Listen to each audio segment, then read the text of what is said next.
আলহামদুলিল্লাহ। আলহামদুলিল্লাহি কাফা সালামুন ইবাদিন আস্তাফা আম্মা বাদ।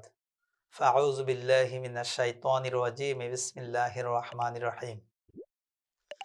সম্মানিত দিনদরদি মুসলমান ভাইরা, সকলের প্রতি আমার পক্ষ থেকে সালাম। আসসালামু আলাইকুম ওয়া রাহমাতুল্লাহি ওয়া বারাকাতুহু। সম্মানিত ভাইরা আমার, আল্লাহ রাব্বুল আলামিন পবিত্র কুরআনুল কারিমে স্পষ্ট করে ঘোষণা করে দিয়েছেন, ইন্না দীনা ইনদাল্লাহিল ইসলাম। ইসলাম হলো এমন একটা ধর্ম, ইসলাম হলো একটি পরিপূর্ণ প্রোডাক্ট লাইফ জীবন ব্যবস্থা। দোলনা থেকে পার্লামেন্ট পর্যন্ত, আর পার্লামেন্ট থেকে কবর পর্যন্ত যত সমস্যা রয়েছে, সকল সমস্যার সমাধান আল্লাহ তাআলা কোরআন সুন্নাহর ভিতরে আল্লাহ তাআলা উল্লেখিত করেছেন। বিশ্বনবী মুহাম্মদ রাসূলুল্লাহ সাল্লাল্লাহু আলাইহি ওয়াসাল্লাম বলেন যে এমন কোনো ভালো কাজ বা ভালো কথা নেই যা আমি আমার উম্মতকে বলে যাইনি। এমন কোনো খারাপ জিনিস নাই যা আমি আমার উম্মতকে সতর্ক করে যাই নাই। সুতরাং বিশ্বনবী মুহাম্মদ সাল্লাল্লাহু আলাইহি ওয়াসাল্লাম হলো আমাদের আইডল, তিনি হলেন আমাদের নেতা।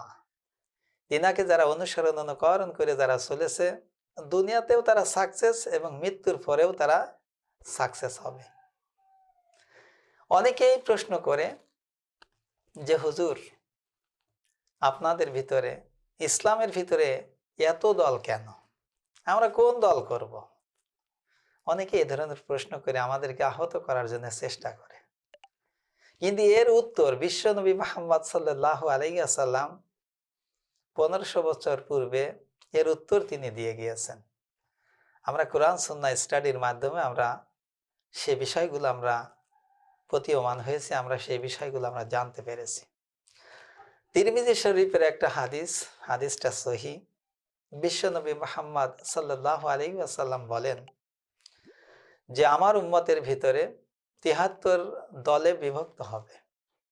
একটা দলই হবে জান্নাতি, আর ৭২টা দলই হবে পথভ্রষ্ট জাহান্নামী। তাহলে এই হাদিস থেকে বোঝা যায় যে মুসলমানের ভিতরে বা ইসলামের ভিতরে অসংখ্য অগণিত দল হবে।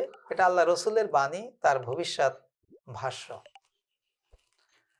সাহাবীরা জিজ্ঞেস করলেন, ইয়া রাসূলুল্লাহ সাল্লাল্লাহু আলাইহি ওয়াসাল্লাম, ৭৩টা দলের ভিতরে একটা দল হবে জান্নাতি আর ৭২টা দলই হবে পথভ্রষ্ট জাহান্নামী। ইয়া রাসূলুল্লাহ, সেই জান্নাতি দলটা আমরা কিভাবে চিনে নেব?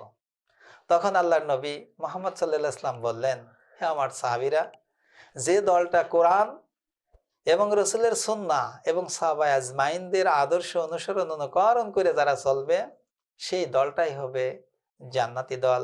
তোমরা সেই দলের সঙ্গে তোমরা সম্পৃক্ত হয়ে যাবে। সুতরাং আপনার ভিতরে আপনার যদি টেন্ডেন্সি থাকে বা আপনার আকাঙ্ক্ষা বা ক্ষুধা যদি থাকে যে আমি সঠিক সহি ইসলামী দলের সঙ্গে আমি যুক্ত হব বা শামিল হব, সেই ক্ষেত্রে আপনাকে বিশ্বনবী মুহাম্মদ সাল্লাল্লাহু আলাইহি ওয়াসাল্লাম পরামর্শ দিয়েছেন, নসিহত করেছেন যে অবশ্যই আপনাকে দেখতে হবে যে সেই দলটা কোরআন সুন্নাহ মাফিক চলে কিনা, এবং সাহাবায়ে আজমাইনরা হলে বিশ্বনবী মুহাম্মদ সাল্লাল্লাহু আলাইহি ওয়াসাল্লামের আদর্শের নমুনা। এজন্য আল্লাহ রাসূল সাল্লাল্লাহু আলাইহি ওয়াসাল্লাম বলেছেন যে আমাদের সাহাবীদের সুন্নাহকে তোমরা মাড়ির দাঁত দিয়ে তোমরা কামড়ে ধরো, তার মানে শক্তভাবে ধারণ করো। সুতরাং ইসলামী দল অনেকগুলো থাকবে, এর ভিতর থেকে যে দলটা কোরআন হাদিসের সবচেয়ে বেশি কাছাকাছি এবং কোরআন সুন্নাহ মাফিক যে দলটা সুন্দরভাবে চলবে, আপনি সেই দলের সাথে আপনি যুক্ত হবেন, সেই দলের সঙ্গে আপনি শামিল হবেন এবং আপনার আমল আখলাক, আপনার ক্যারিয়ারকে গড়বেন কোরআন এবং রসুলের আদর্শ এবং সাহাবায়ে আজমাইনদের আমল দিয়ে। তাহলে আশা করা যায় যে আপনি পথভ্রষ্ট হবেন না, আপনি অবশ্যই সিরাতাল মুস্তাকিমের পথে নিজেকে পরিচালিত করতে পারবেন। এই ক্ষেত্রে তারপরেও আল্লাহ রাব্বুল আলামিন তার মুমিন বান্দাদেরকে তিনি চমৎকার করে নসিহত করেছেন, হে আমার মুমিন বান্দা বান্দিরা, তোমরা সিরাতাল মুস্তাকিমের পথে যদি চলতে চাও এবং যদি কোনো সংশয়, কোনো দোদুল্যমান যদি থাকে, কোনো সন্দেহ যদি থাকে, কোনো ভয় যদি থাকে, তোমরা এই বলে আমার কাছে দোয়া করো, রব্বানা লা তুসিক কুলুবানা বাদা ইদ হাদাইতানা ওয়া হাব লানা মিন লাদুনকা রাহমা ইন্নাকা আনতাল ওয়াহ্হাব। হায় আমার রব, হায় আমার পরওয়ারদিগার, একবার দয়া করে মায়া করে একবার যখন আমাকে হেদায়েত করেছ, আল্লাহ তুমি আমাকে তোমার হেদায়েতের পথে, সিরাতাল মুস্তাকিমের পথে আল্লাহ তুমি আমাকে পরিচালিত করো।